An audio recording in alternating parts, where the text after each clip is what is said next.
Kerang hijau menjadi makanan favorit bagi para pecinta makanan laut. Selain mudah didapat dan harganya yang terjangkau, kerang hijau dianggap makanan dengan kandungan protein tinggi.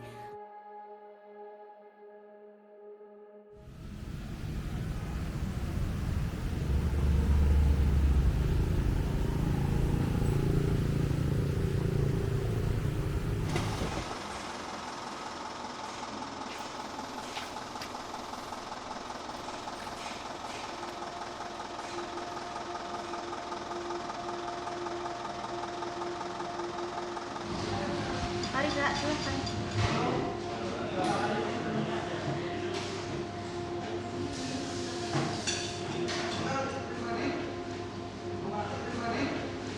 Silahkan Kak, mau pesan apa?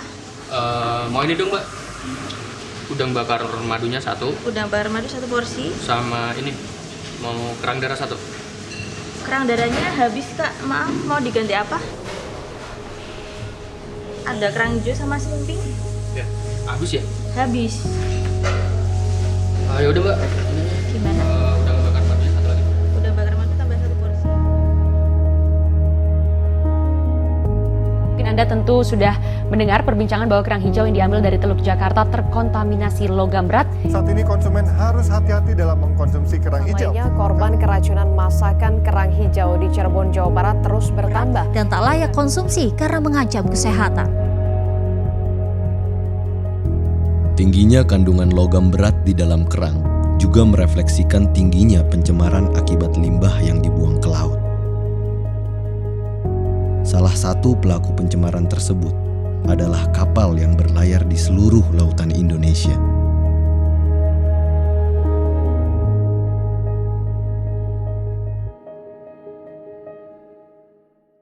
Kerang hijau yang ada di perairan-perairan yang tercemar logam berat, ya, itu memang kalau dimakan akan membahayakan yang mengkonsumsinya. Gitu. Karena memang logam berat itu sifatnya dia bisa karsinogenik. Artinya karsinogenik itu bisa memicu munculnya penyakit kanker. Ya, bisa teratogenik. Artinya dia bisa memicu munculnya cacat bawaan pada embrio. Ya, sehingga bayi yang lahir itu bisa cacat, gitu ya. Itu. Kemudian dia juga bisa mutagenik, ya, mengakibatkan terjadinya mutasi. Jadi ada perubahan DNA dan itu arahnya ke arah yang buruk. Atau organ tubuh itu juga bisa rusak dengan adanya konsumsi logam berat yang berlebihan tadi.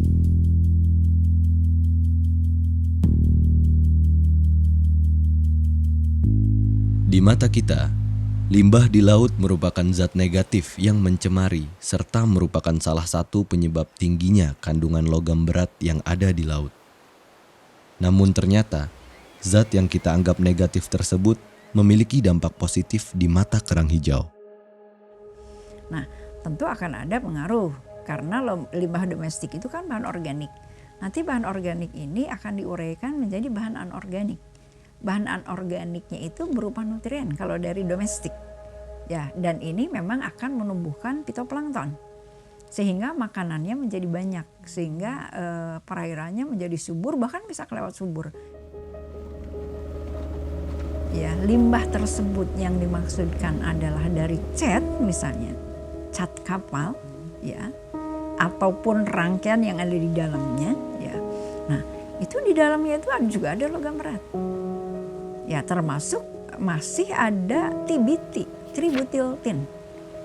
Nah, itu sangat membahayakan. Karena justru SN ini justru teratogenik. Tributyltin itu di dalamnya itu bahan aktifnya itu stannum, SN. Dan itu teratogenik, jadi bisa memunculkan cacat bawaan. Di dalam cat kapal itu banyak sekali bahan-bahan lain. Ya, yang semuanya sangat berbahaya. Di balik bahayanya limbah dari kapal-kapal yang menyeberangi lautan, makhluk-makhluk yang bekerja sebagai awak kapal pun juga turut menyumbang sampah yang bahayanya tidak kalah dari limbah kapal. Misalnya banget ya. Orang-orang ini udah punya kesadaran nih semua. Lihat itu. udah memilih sampah macam-macam kayak gitu. Plastik udah disisihin kayak gitu. Tapi kalau di ujungnya sana juga kredit gimana? Mau dibuang di mana ya? Ini numpuk juga ya. Namanya biar parasiritas ini kelihatan bersih kayak gitu, sampah-sampah pada di ini gitu kan. Biar nggak ada terlihat sampah gitu. Tapi dia numpuk di tempat lain. Cuma dipindahkan doang ya Mas? Sama aja kan memindahkan persoalan ke tempat lain aja. Kalau TPA itu kan sebenarnya tempat pemrosesan akhir ya. Cuman selama ini dijadikan tempat pemindahan. Tempat pembuangan sampah menjadi aspek penting untuk menjaga kebersihan lingkungan. Namun di samping itu, hal utama yang dapat kita lakukan adalah membuat kebiasaan baru untuk meminimalisir penggunaan produk yang menyisakan sampah anorganik dan mulai membiasakan pemilahan sampah dari rumah.